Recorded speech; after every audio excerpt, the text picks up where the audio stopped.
Legal, então a gente vai chamar esse som, que agora a gente sabe que esses sons eles têm nomes de Acorde. acordes. Então esse acorde ele se chama É. Asgarden. Asgard. Legal. Toca um pouquinho pra gente ouvir o som dele.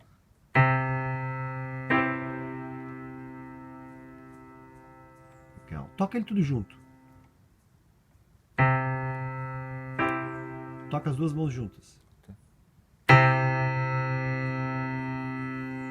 E toca uma nota de cada vez.